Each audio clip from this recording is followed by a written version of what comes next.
it's just about 1. So I will turn off this beep first of all that's coming in. Yeah. Then I will admit everyone here. Admit all. Be our guest. Be our guest. Guest. I won't try to harmonize. Hello, everyone. Welcome to Piano Tech Radio Hour this week. Good to see you all. It's lovely to have so many familiar faces at this point, too. Wow, look at all these. Jeez. Yeah, excellent. It's amazing. We have a community. It's so comforting, right? Yeah. And we also, once we have a community like this, we can take over the world, too. It's pretty exciting. Yeah, we can start sabotaging buildings and things. We can have flash mobs and yeah, we could take down the man. Websites or something by anyways. I don't know. All right, I'm going to make an introduction here. So just a reminder, this event here is brought to you by Piano Tech Radio. This is Piano Tech Radio Hour, and this is brought to you by Piano Technicians Masterclasses. We bring you the best instruction in piano technology from around the world live in your home. And you could find out more at pianotechniciansmasterclass.com. On today's program, our co-host is going to be featured as our guest. His name is Sir David Andersen, and he has not been knighted, but I like calling him that. He's the owner of David Andersen Pianos in Los Angeles, been a professional musician, recording artist, piano technician, consultant for nearly 4 decades. He's overseen the restoration and maintenance of hundreds of Steinway and Mason and Hamlin pianos during that time. Beginning in 1975, he apprenticed for 2.5 years under Jack Cofer in Atlanta, Georgia. During the 1980s, he studied at Steinway facilities, both in New York and London. And of course, he's our good friend that we all know very well, who loves to share wisdom and insights about piano technology. So, David, welcome as our guest today. I'm stoked. I'm very happy to be here. I want to put it all down on a really elemental relationship. I am not a big high teacher in some ivory tower. I am not some dude with a $300 million an hour practice who never deigns to put his hands on any other. I'm nothing like that. I've lived an insanely full life in the piano business and experienced everything. I don't have a closet full of skeletons. I have a container load full of skeletons. I have a shipping container full of skeletons. Nice. I've made every single mistake you could make, and it didn't kill me, and it didn't destroy my business. I learned, and that's how we learn. We fail upward. We really do. Be bad first. You're never gonna ever get better if you're afraid to be bad. I'm checking out that book, by the way, David. Yeah. That's so. David is sort of subtly quoting his title of his sister. Killing my sister's book. Yeah. Yeah. Be bad first. Yeah, I checked it out. It's pretty cool. My sister's a real successful business coach and strategist, and she wrote this little book. Her latest of 4, I think, best-selling business books, and I think her best book by far. And it's only 135 or 140 pages, and it's called Be Bad First. And it's about the gripping, paralyzing fear a lot of us have when we do new stuff, because we think we're going to be bad at it. We think that other people are going to point at us behind our hands and laugh at us and think we're idiots, and we're going to think we're idiots. And it's just a whole, it's a vital stew for toxicity and depression. So Too bad she has to reach a general audience with that. She could have named it "To Be Bad First to Be a Real Badass." Well, in one sense, but being bad first is the gateway to so much. I mean, you hear these famous, insanely successful inventors say, well, the whole key to this was my 3,000 failures. Then there was one success, right? And this is what life is. Life is just, you make a mistake and then you make another one, then you make another one, then you make another one. And if you can't admit that's kind of what life is like, then you're kind of living in a deluded world. That's actually what life is like. And so if you're continually afraid because you're going to look bad, you will not move fast nor far, my friend. So at that point, I think of when I was studying jazz, you know, early on, it all seemed like these great jazz musicians were always great. And, you know, there's a Charlie Parker movie where they have that scene where he goes on stage at a jam session and a drummer throws a cymbal at his head or something because he's not getting the changes right. I remember finding a Miles Davis recording where he takes a solo, an early, very, very early recording. It sounds horrible. I mean, it just sounds like any old high school trumpet player, you know, just pick a random kid, you know, pick someone who doesn't even play jazz and ask him to take a solo. And just to reinforce that actually, also Bill Evans as a piano player, he has a Miriam McPartland piano jazz interview where he talks about how he never felt like he was good at piano. He just felt like he worked really hard and kept practicing, you know, and it wasn't a natural thing. It was about repeated exposure. I love it when you share that, David. Can I jump into a question here that we got from the email beforehand? Absolutely. Cool. So this question is from Love it. Bill. I'm trying to look for his last name. I can't find it right now. But he says, please talk more about putting a cushion of air under the strike point of hard hammers from the side. Where and how much? Awesome. Great question. Now, I'm not going to put any visuals on because these are all, you know, improv type of questions, but I'm going to ask you to look at it, to see it in your mind, which is difficult for some of us. I know it's difficult for me, but let's try to do this. So you're looking in between the strings and you have a chopstick voicing tool. And the needle on that chopstick voicing tool is about, I'd say 15 millimeters long. It's kind of a long needle, and it's bent upwards at about 10 degrees, 10 or 12 degrees.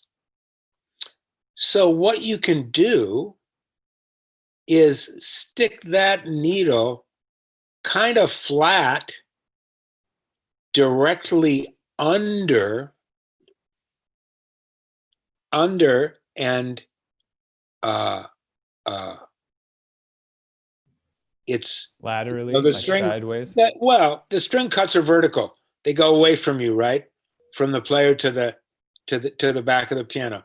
So what you're doing is you're putting that needle, that flattened out needle that's going in there at an angle. So it's in that string cut. Let's say it's the left-hand string cut, about a millimeter under the string cut. And you just push that needle in. And what I do when it's a piano that I've never stuck a needle in before, I stick it in halfway to the halfway point of the string cut, which is usually somewhere between 3 and 6 millimeters. And then I take it back out, I put the action in, and I play the note and see if I've made any changes.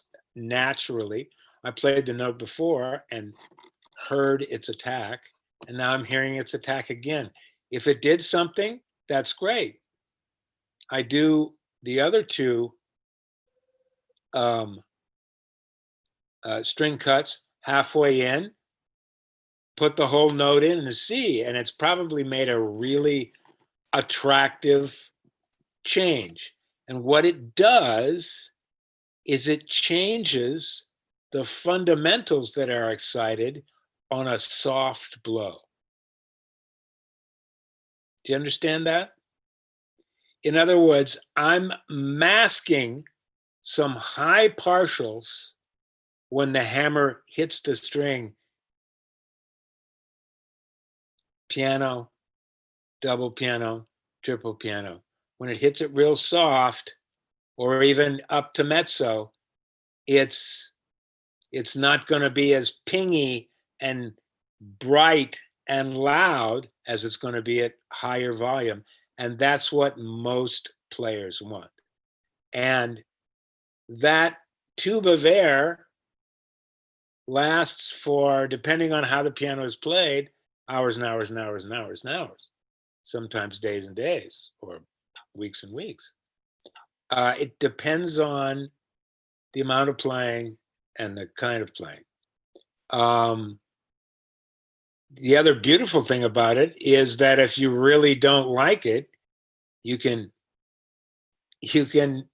block the string, the 3-string unison with your thumb, and just pound the crap out of the string and the strike point of the hammer, and you can take most of the effect that you just made away. It's the equivalent of playing it, 15 or 20 hours hard, right? When you smack the piano 10 or 12 times, like triple forte kind of way, or as hard as you can. So it's reversible, and it's incredibly precise and sensible, and no harm, no foul. It doesn't cut up the string cuts. We're going to have a guest next week that's going to talk about the crucial nature of the string cuts as an artist. He's an incredible pianist. And so this method of strike point voicing doesn't mess up the string cuts at all. Doesn't degrade the string cuts with a whole bunch of little knife, needle hits or anything like that. Did I make myself clear? Whoever yeah, I thought that was pretty great. Yeah, I'm getting some thumbs up. Cy Schuster gave a thumbs up. And just to go back to what you just said, just to clarify who are the guests coming up here. So next week, actually, we're having Del Fondrick. And he's going to do a radio hour, and then he's going to do a private master class as well. Nice. And we'll give sign-up information for that. And then the week after that, it's going to be Frederick Chu. Excellent classical pianist. Yeah. Who has some knowledge of piano technology, and we'll have an interesting discussion with him, I'm sure. That's awesome. I got another question coming from the emails. You want to check that one out? Sure. These are the kind of questions I want to answer. Deep into it, down into the weeds. How can we do that? How can we do that better? How can we do that in an elegant way, in a fun way, in a cool way? Yeah. Perfect. Okay, so this one comes from Jim. Again, I don't have his last name right now, sorry. He says, I hope he talks about the puck sound of the jack hitting the spoon and how he dealt with it. Yeah. He also made a comment, by coincidence, I had the same problem in the Yamaha before the conference and did a number of things like needling, fabric softener. His fix is worth its weight in gold. I've used it many times. Before the question, he mentioned seeing you at a conference for your How to Make a Piano Sing class, which we have in Piano Technicians Masterclasses. Yeah. You know what? Let me go back and read some more. Or why don't you talk about that, and then I'll go back and read the rest after you talk about it. All right. I see there's some more. There's another question. All right. So one thing that just really frustrates me and bothers me almost every time I walk up to a piano is that when you activate a key softly and then release it, the jack makes a puck sound. as it returns to the spoon. Puck, like that. And it doesn't have, I've discovered after heartbreaking experiments, that it doesn't have anything to do with the jack, the felt usually, or any of the condition of the parts. It has to do with the strength of the repetition spring. If it's too strong, you're in trouble. The strength of the repetition spring, but mostly the distance that the regulation button spoon ends up from the spoon, because there's a sweet spot where that pock, which is just it's like a resonance, it goes away. It just does. It goes away. And usually that going away on good grand piano actions takes place when the jack is slightly ahead of where tradition tells you to put it, which is the back edge of the jack lined up with the middle of the rosewood, right? The back edge of the core. And you're saying the point where you want it is when the back edge is lined up with the middle? Or Many times, the pock will go away. The final regulation is getting that pock sound out of there, because nobody likes that at low volume. Everybody hates it. They think it's machine noise. And when you take it away from them, they think you're a superhero, right? Because nobody knows what this is. Oh, it's the felt. I've heard 10 different excuses other than the fact that you have to regulate the button, the jack button, to closer to, the spoon, and then it won't make that noise. And I've said this for 10 years, but people don't believe me. So I encourage them to try it themselves.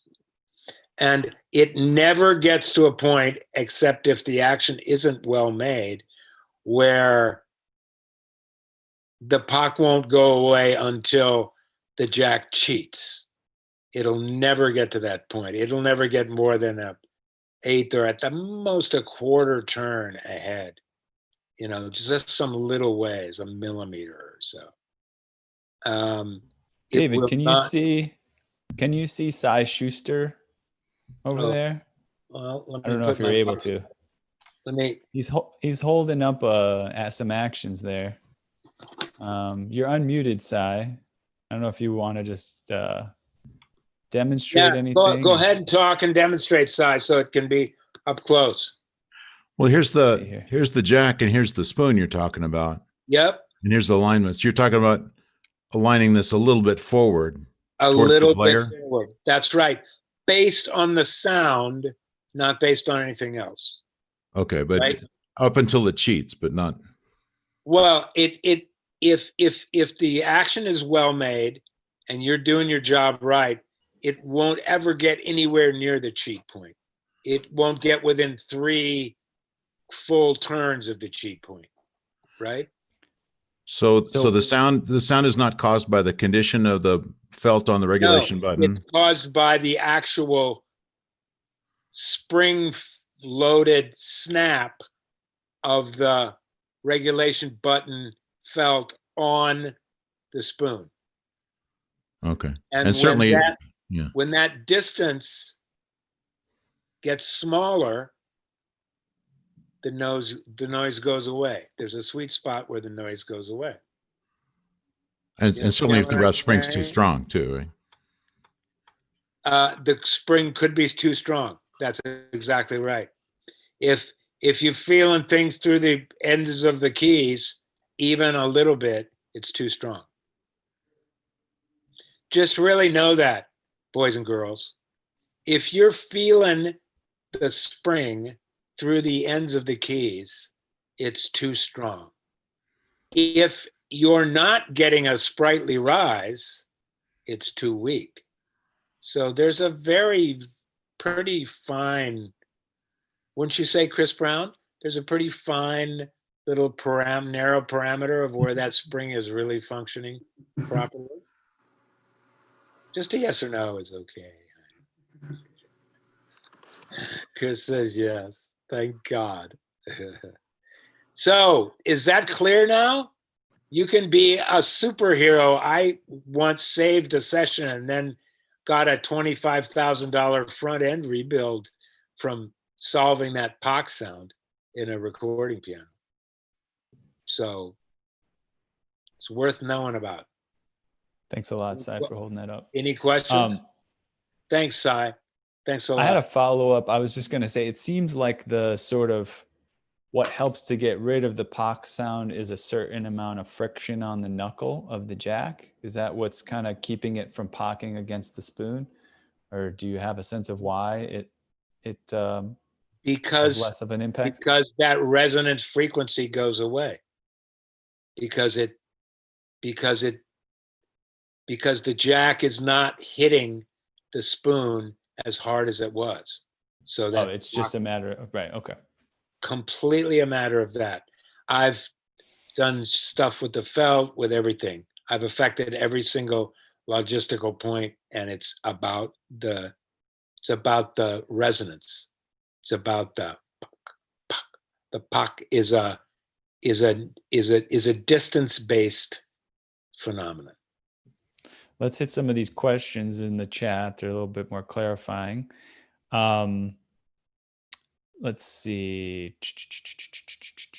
Let's go to Alan Etter. David, why do you think it is that moving the jack further from the spoon makes the return sound quieter?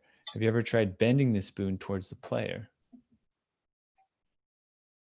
No, think about it. Think about what you're doing when you're adjusting the jack forward. When you're adjusting the jack forward, you're putting the button, the felt tip of the button, further back, closer to the spoon, right? Just clarify what you mean by forward. Towards the player or away from the player is forward? When you bring the jack distally toward the player, right? You're bringing the spoon button felt proximately away from the player. There you go. You see that, right? Mm-hmm. Jack goes forward, button and button felt goes backwards. So what you're doing is decreasing the distance between the spoon felt, the button felt, and the spoon, right? So pock, pock, pock, pock, boom, you're there. It's kind of like, so it's not traveling as far, so it's not. You check and make sure that it doesn't cheat, and you're good. It's nowhere near cheating. It's a teeny bit in front of that line. And I have never experienced it affecting like serious aftertouch touch weight considerations or anything like that. So. A little comment from Chris Brown said, seems like you might be turning fresh felt from turning the button. Any thoughts on that? You know, I've tried everything. I've had pianos that had severe POCs that it turned out it was the felt, and then it was the distance and the strength of the repetition spring.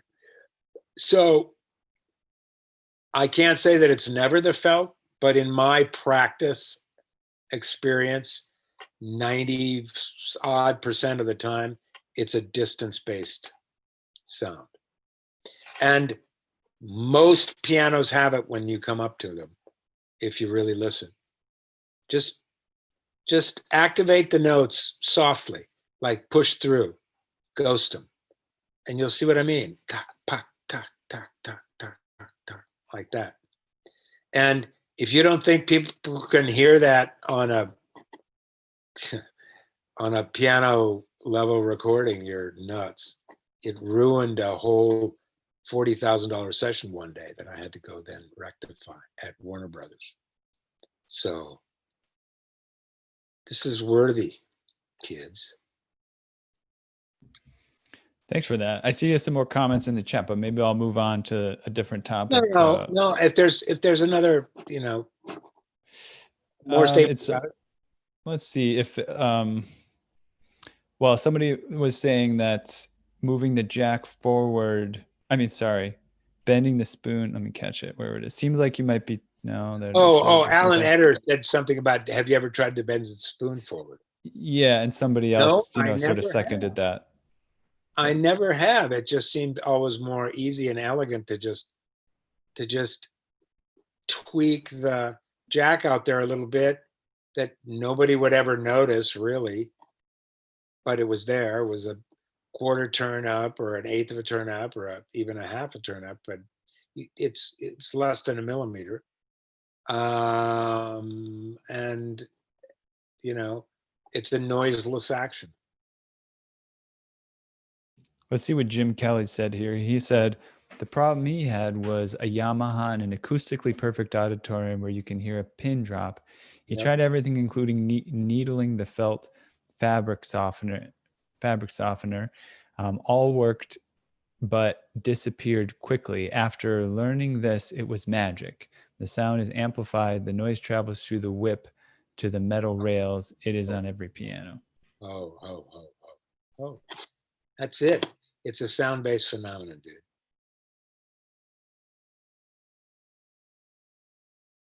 Okay, I'll move on to the next one. Okay. Very interesting. Thanks for sharing. Yeah, definitely something that I don't think is out there for everyone to at least experiment with or hear about. So thank you for sharing it. Going back to what Jim was saying before I hit you with that first question, I'll just read the whole message because he mentioned a few things as a question earlier. Without being too effusive, David is an amazing individual and top-tier technician. I first met him in a class he taught in Norfolk, VA that was packed tight and almost didn't get in. Hope today he discusses how to get into the moment and the inner game. I believe the class was how to make your piano sing. And then he has a little bit more, but maybe that's a good place to cut into the inner game, which I think you have a lot to share about. Yeah, it's the inner game. What you call the inner game is really kind of the focus of my life. I've found that everything is better when you can stay in the present moment, when you can stay out of mostly negative, forecasting for yourself and your situation. When you can stay here, when you can feel your breath or hear some music or tune a piano or regulate a piano or, put on a set of keys or whatever it is, you can focus your attention in the present moment. So let's talk about the inner game. It's a revolutionary technique that my friend 𝐾𝐚𝐬𝐿 kind of put a name on and put a protocol on 40 years ago, 45 years ago almost, called the inner game of tennis. And just real quickly, he was a tennis pro and a tennis teacher at a pretty high-end Ivy League school. And he was a tennis player at a pretty high-end Ivy League school too. And he would always kind of defeat himself at the end by getting angry and by just not being in the flow at all, and kind of like talking his way through it.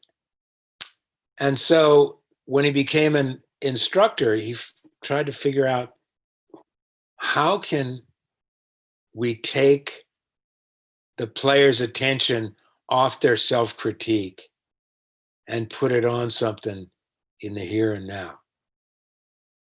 And so he thought, what about the seams of the ball? And it was like, you know, the windows opened up, the curtains opened up, and the sunlight came pouring through. And so he would take films of these championship college tennis players playing in competition and defeating themselves by foot faulting and getting angry and just not being able to control their attention at all. And then Galway would give them the instruction, just put your attention on the seams of the ball, nothing else. Okay? They would go, okay. And then he would film them doing that. And it was a completely different experience. The players looked like leopards and jaguars. They allowed their body to do it, so they played great because their body knows how to play. It's their own self-critique that destroys their ability to focus. Is that clear? So self one is, let's say, watching the seams of the ball. Or we could say it's listening to the note and entering the world of the note when you're tuning, right? Something that fills your awareness in the present moment. And it means giving yourself to whatever that experience is and not reserving part of yourself to go, yeah, well, see, you can't do this anyway. And that, you know, your attention is still going to this dialogue, which is abusing you, basically. You can't do this. See, it's taking you forever to do this, and blah, blah, blah. And besides, you're never going to be as good as whoever, and blah, blah, blah, and woof, woof, woof. And besides, you're a loser. And you've never really been successful at anything, and blah, blah. Whatever your dialogue of self-defeat is, everybody's got one. Come on, let's be honest. And you just keep running it. And it doesn't work. It slows you down. If you can just enter the world of the note, put your attention on the seams of the ball, and let your body do what it's done 500 times, 1,000 times, 3,000 times, 20,000 times, it's a master. You've mastered this. It's a matter of believing it. And that sounds weird, but it's not weird. Your body's a hundreds of trillions of dollar unit. Your body is matchless, brilliant. It knows how to do this work. So the inner game just means putting your attention on something constant and attractive in the present moment. Does that make sense? Yeah, it makes a bunch of sense. There's a couple of things I would follow up with. One is, this is kind of the essence of why athletes or competitive sports are, well, it's going to be different than what you think I'm going to say. They can psych each other out, right? Like why one would psych the other out is by putting a voice in their head, right? Is you're saying something and it's the voices in the head that are the distraction. They're a talented person and they're able to compete, they're able to win. Yep. But what's going to make it difficult for them is if there's a voice going on in their head. And the voice says something like, you've never been anything really except a loser. Your dad said that. You're saying that. Right. Your whole script that you've run to yourself endless thousands of times, and you tend to believe it. That's why your attention goes there. Maybe this is true. Maybe this really is true. What? That you're a loser and you know, you got a chip missing? I don't think so. That's pretty toxic, kids. So There's some, go ahead. I was gonna say there's some interesting research, I think, related to this, although they don't have a clear mechanism. But there's something called stereotype threat. Have you ever heard of the stereotype threat? No. So it's a proven effect. And what they do is they'll have a test that they give to two different groups. One group may be asked to check a box to say their gender before they take a math test. And that's it. It's literally like, fill out your name, your gender, whatever. And females tend to do worse on that exam just because they check the box that says they're a female, because they've got some voices going on in their head that girls are bad at math. And it's not that it's not that they're bad at math. It's that the voices now start being activated because they've been reminded that they may, that they could have this handicap. It's like brainwashing or catastrophizing. And it happens with race too. And if you check a race box, and you're considered a minority, oftentimes you do worse on an exam when you have to become more aware of that before taking it. And there's another study on something they call the Obama effect. And that is when it was shortly after Obama got elected and kind of could instill confidence in people who identified with him racially, the effect disappeared for those people, because there was something about the level of and this is just the explanation, right? It has been proven, then this is why, just to say this is a scientist, it has been proven this is why, but this is a speculation as to why this happens, because, well, they're not worried about that anymore. They're believing that they, have the equal capacity as anybody else. So checking that box maybe even makes them feel more confident, right? Because they've seen an example, someone, do something that they think is impressive. So it's a real thing, and there's even scientific research around it that's pretty convincing.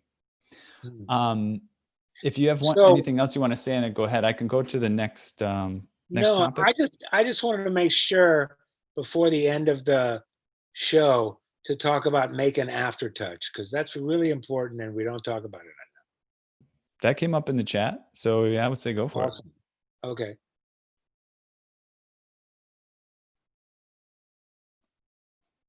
Let me see here what they specifically said. I don't have the specific comment there of what they said. Let me go back to the email I have here. We'll hit that, and then I'll look for the specific comment about aftertouch, so you have something to bounce off of. I'm just gonna talk about it now, so I don't. Yeah, go for it. I'm gonna run out of room. Go for it. Making, like, I have the great fortune to roll up, well, at least until quarantine time, to roll up on, and still now, every once in a while, and more, on really good new pianos. Grotrians, Steingraber's, Estonia's, top of the line Baldwin's, the kind that are like 50 grand for this 7-foot piano. Some good pianos, real good pianos. Some fairly well-built restored Steinways. We prepare quite a few performance pianos for this dealer, successful dealer in Los Angeles. And the real mark of a tier 1 piano is having the sharp and the black key aftertouch the same. Very rare on any piano, even a $120,000, 6.5-foot piano. Very rare. So how do you get it even? It's tough. It's tough, but you're working in a house, you're working all day or for a couple of days, and you're part of the regulation is to get the key travel and the aftertouch just dialed in. So it's like, so that it feels like a tier 1 piano. Like, so let me tell you, pretty much everybody that I know, with rare exceptions, all the artists I know, like a crisp, small, absolutely unmistakable aftertouch, right? They don't like any sloppiness about it or like that. They want it crisp. They want it crisp. They don't necessarily want it hard, but they want that feeling to be there on every single note and the same on every single note. Why do they want it the same? Because many, many, many, many players play that aftertouch at P, double P, triple P, soft levels. They play around with that aftertouch. And if you're not ensuring it for them, that it's the same from note to note and the same touch feeling from note to note, then you're not serving them. So how do you do that? Quickly, and in a Reader's Digest version, what you do is you set the key travel, right, to a little bit more than 10, like 10.2, 10.3. Not enough to tell the difference, 10.2 and 10.3, a teeny bit. So you set the key travel, and you pretty much keep that key travel at a sacred distance. It's gotta be above 10. And most tier 1 manufacturers, and that would be Hamburg, Steinway, Zauter, Bosendorfer, Steingraber, Grotrian, make their key travel at somewhere between 10.1 and 10.3. That's where they all do it. So that's where I do it. And that's where the original Hamburg template says to do it, a little bit more than 10. So if you can make obviously the naturals all at 10.3, and then make sure that the whole action is well regulated, so that then the aftertouch can be regulated both by blow distance and punchings onto the front rail. So what you don't want to do is obscure that 10 millimeter distance. You never want to come under 10, and that's why you have some extra, and why you can subtly manipulate the key travel. You can go from 10.3 to 10.2 or 10.3 to 10.1. And then the other way to make sure that the feeling on each note is the same is to dial in that click, that satisfying kind of bump is with the blow distance.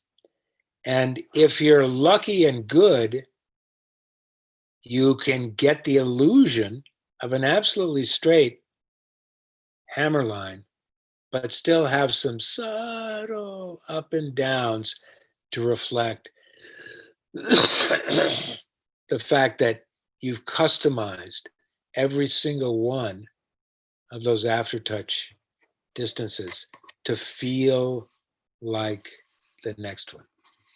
Does that make sense? Are people like confused now, or do you understand what I'm saying?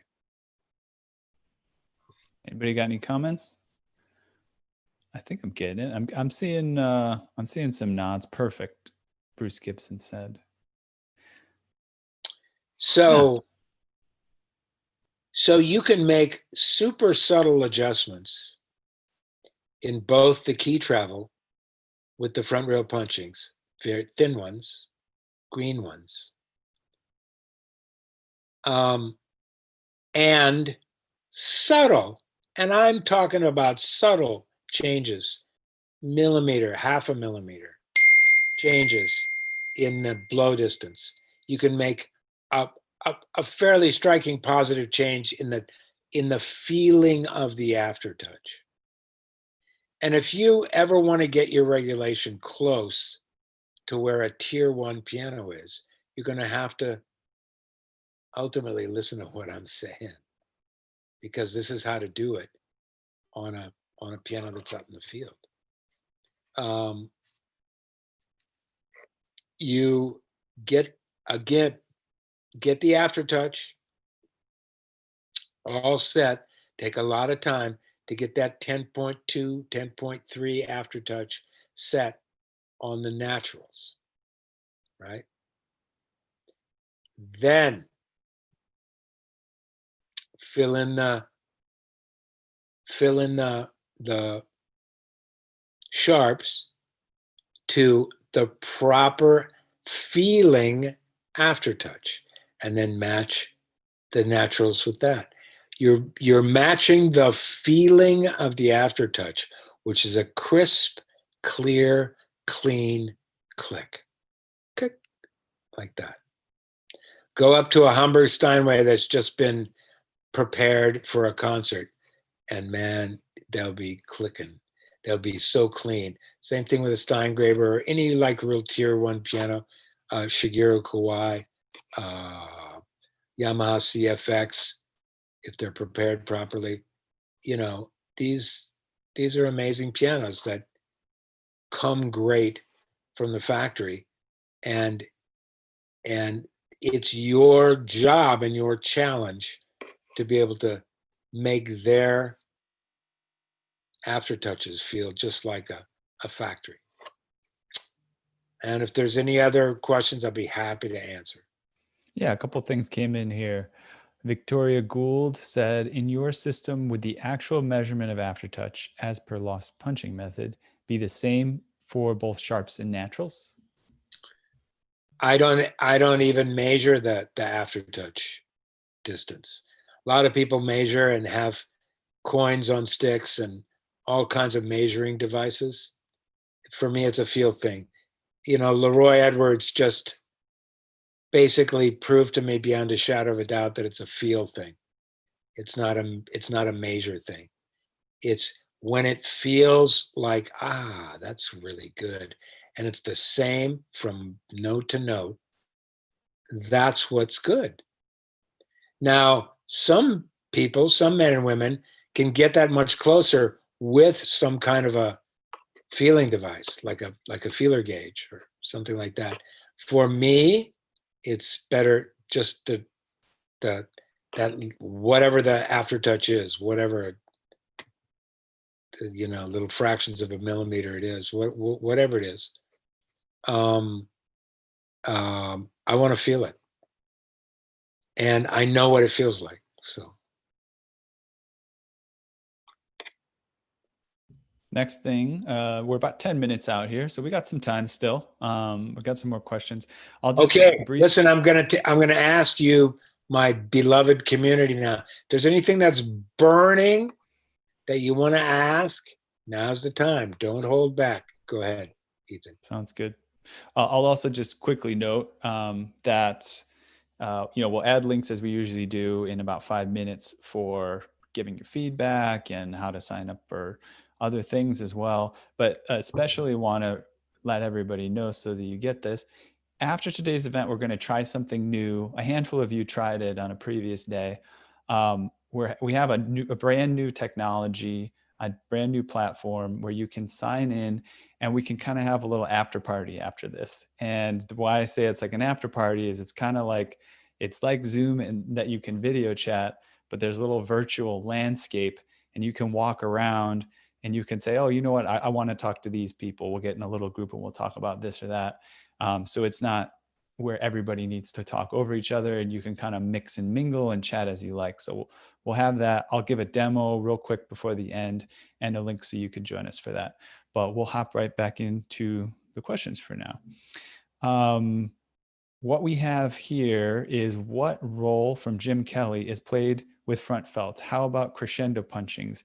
And is there a range for blow distance? And I don't even know what's meant by crescendo punching. So crescendo punchings are those punchings that are made by Andrei Urubik that were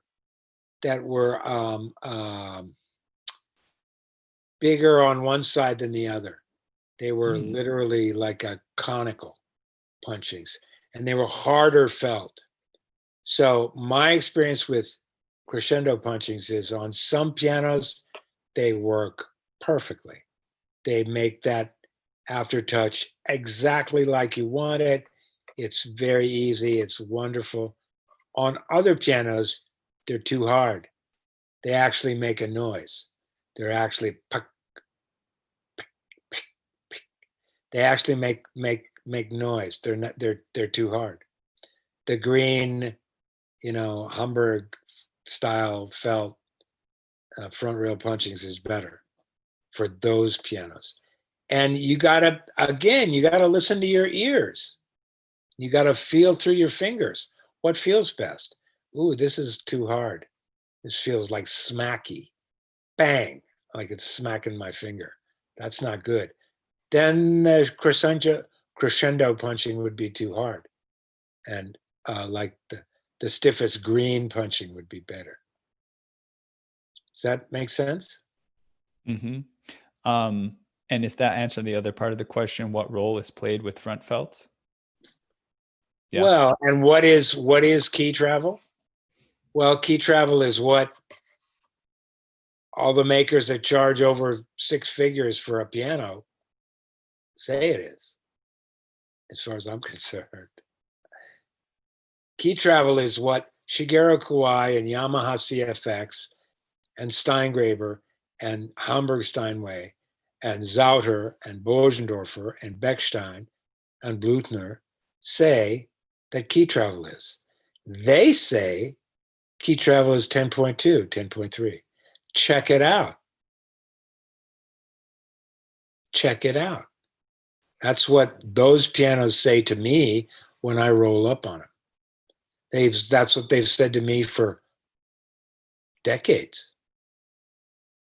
That's why I've taught this for decades. That's the hip, the part of what I call the Hamburg template is a 10.2 millimeter key travel. And it's really important that players just get used to it. And so a 10.2 millimeter or something close to it with a nice, crisp, positive, unmistakable, aftertouch that's a lot about what a modern, good setup grand piano action is all about. Excellent. Let's see here. We didn't have so many burning questions, so I will go on to the next comment here, and that is Cy was responding to Susan, and Susan said, when fudging to assure uniform feeling, it is perhaps better to fudge 2 factors instead of just 1. That way each change can be half more subtle. 100%. Your determination on how it feels, because the feeling is the really important thing here. The feeling of that notch, of that aftertouch. That's the important thing, to trust your bodies. Oh yeah, that's a sprightly little, awesome little, that's what you want to feel. As close to that ideal as you can. Some pianos you can't get like on top of that ideal, but you can get close. That's what you want to get. Any comments on size follow-up to Susan's comment? He said he was wondering which was more noticeable to the pianos, variation in dip or blow distance. I don't think it's one or the other. I think you can do both. I think you could put a super thin punching on the front rail and eke the blow distance up a teeny bit to introduce a little bit of aftertouch. And I think that would be awesome. It's as long as all the aftertouches, all the notches feel the same. That's the end game. That's the win. By the way, Victoria Gould is coming out and telling us that he is David 𝐶𝐚𝐬𝐿. That is David's wife. Oh, wow. Let people know when he's David changed. I have to change my whole frame of reference, pal. Okay, let's see here. I'll also just, as I'm thinking about it, seeing a couple of women that are in attendance noted that they had no awareness that there was a prejudice against females for math skills, and so they completely killed it at math and took That's awesome. rounds of calculus classes in college and whatnot. So I thought that was great. Well, that's being a warrior for you. And I'll say, so the links are here in the chat. For the feedback. If you guys want to give feedback for today, that'd be great. There's a link to sign up for $79 a month for the Craftsman subscription. And with that, you can view Del Fondrick's private masterclass next week. And you can also go back and view David Andersen's How to Make a Piano Sing, which was mentioned earlier today. And I highly recommend. That was one of our best lectures. And Piano Tech Radio Hour event with Del Fondrick. That's free, so you can sign up for that for next week. And then the final link there is for this new social experience for Piano Tech. So if you click this link, it says topia.io/pianotech. I'll repost it. You can go ahead and click that now, and you can join us for this sort of after party type of thing. And we'll test it out. I think it should be kind of fun. So, beloved community, I won't be there this week. I have another commitment right after this, but I'll be there next week. Awesome. And very listen, cool. Thank you so much for showing up today. This was big fun, huge fun. I got to just rant, and I love that. Thank you very much. Nice. Yeah. We're getting some smiles and some claps, and we really appreciate you, David. Thank you for taking the time to share your experience and your expertise. And actually, I found it interesting to have the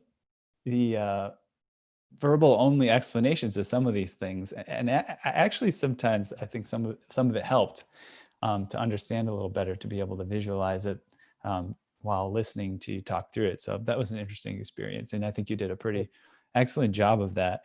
And it just reminded me how, to be able, it is one of those things, only certain people's minds can manipulate objects in 3 dimensions. And I think that's probably something that piano technicians need a special skill in, because we have to imagine how to fix these issues and see whippings and things in our heads, and, move jack spoons and buttons and things like that.